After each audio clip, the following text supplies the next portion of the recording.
You know, when we think of a harvest, we usually picture fields, crops, seasons.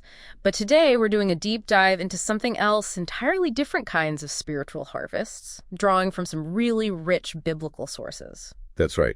We're looking at passages, mainly from Revelation, but also touching on John, Luke, Exodus. And they describe, well, not just one harvest, but several distinct ones. Each with its own meaning. Exactly. Each with unique features, unique implications. So our mission really is to unpack these layers for you, look at the distinctions, and maybe grasp the deeper significance. Okay, let's start with Revelation 14. Our sources point to this as a key text painting a picture of two major harvests. What does it actually show? It's very visual, quite dramatic. You have this figure, the Son of Man, on a white cloud holding a sharp sickle. An angel tells him, basically, go time, reap the harvest of the earth, the crop is ripe. Right. And then almost immediately, another angel appears, also with a sharp sickle. This one harvests the grapes of the earth. Grapes this time. Grapes, yeah. And these are thrown into the great winepress of God's wrath. Powerful imagery. Okay, so grain and grapes, two very different things. Let's tackle the grain harvest first. Our sources say there's actually a distinction within that harvest, two groups. Indeed, yeah. The first is often called the first fruits harvest. This seems to point specifically to martyr witnesses. The martyrs. Those who, loved God completely, even to the point of death. The text suggests that when the seventh trumpet sounds in Revelation, which is a major prophetic marker, these specific martyrs experience the first resurrection. The first resurrection. Yeah, and it's described as a better resurrection. Yeah. They're apparently caught up to meet Jesus in the air. Yeah. It connects, interestingly, to that Old Testament idea of first fruits you find in Exodus. The very best offered first. Wow. Okay. So that's a specific, powerful destiny for the martyrs. What about the rest of the believers then? The ones who weren't martyred but kept the faith? What do the sources say about their path? Well, the material suggests they, the general believers, resurrect later on, during what's called the Great White Throne Judgment. Okay. Later. Yeah. And interestingly, this happens alongside those who did evil.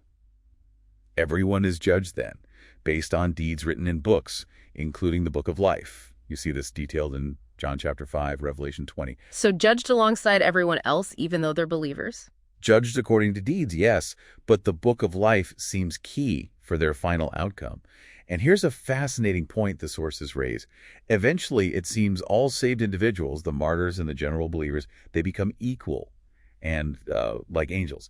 So different timings, maybe different initial experiences, but the same ultimate state. Okay, that clarifies the grain harvest nuances. But then there's that second harvest in Revelation 14, the grapes. And that description, Yeah. the winepress of God's wrath, blood flowing for, 1,600 stadia. Yeah, roughly 200 miles. It's an incredibly intense image of judgment. So what exactly is happening there? What does that represent? So after the believers, presumably the grain harvest we discussed, are taken up, the sources describe 7 plagues being poured out on the earth. Pretty catastrophic stuff. Right.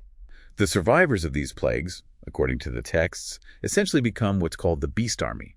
They gather, and then Jesus returns to earth to judge this specific army. Ah, okay. Now, regarding the grape harvest, our sources offer, well, maybe 2 slightly different takes. Some seem to view the grape harvest as referring just to those 7 plagues. Others appear to include both the plagues and the subsequent judgment of that beast army. Either way, it's definitely about divine judgment on earth. That's intense. Okay, we've covered the 2 big harvests in Revelation 14, but you mentioned our sources bring up another, maybe less common idea, something called a gleaning harvest. Yes, this is quite fascinating. Sometimes it's called a gleaning harvest, or maybe a faith confirmation harvest. It addresses a really interesting scenario. Which is? Think about someone who accepts Jesus, genuinely believes, but then dies very shortly after. Maybe, like the thief on the cross mentioned in Luke. They haven't had time for their actions, their life, to really demonstrate that faith outwardly. Right, there's no track record, so to speak. Exactly. So the sources explain that God judges actions publicly. Not because he needs to see the actions to know the heart he already knows.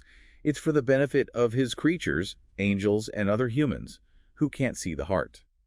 So it's about demonstrating God's justice publicly, making it visible. Precisely. It ensures that his judgment is perceived as just and righteous by everyone observing. So these individuals, the sources suggest, are awakened in paradise, perhaps during the 3,000-year kingdom mentioned in Revelation. Okay. And there they undergo some kind of faith verification. It's not entirely clear, but the sources hint it might even involve facing some sort of deception, perhaps from Satan, or trials designed to publicly confirm the genuineness of their faith. So a post-death confirmation process, that adds a whole other layer. It really does. It speaks to a God who ensures not only that justice is done, but that it's seen to be done, even for those whose earthly lives were cut short after believing. Okay, so wrapping this up, we've journeyed through quite a landscape here. The first fruits martyrs, the general grain harvest of believers, the dramatic grape harvest of judgment, and now this really intriguing gleaning or faith confirmation harvest. That's a good summary. We've seen distinct timings, distinct purposes, even potentially different experiences within the group of the saved. So it leaves us with a thought, doesn't it? I think it does. It prompts us to ask, how does recognizing these potentially different paths and processes, even for those who are ultimately saved, change how we think about divine justice? How does it shape our understanding of the journey of faith itself, knowing there might be these unique timelines or confirmations needed in God's plan? A powerful question to reflect on. Thinking about justice, redemption, and maybe even the scope of God's plan in ways we hadn't considered before. Definitely something to ponder as you process this deep dive.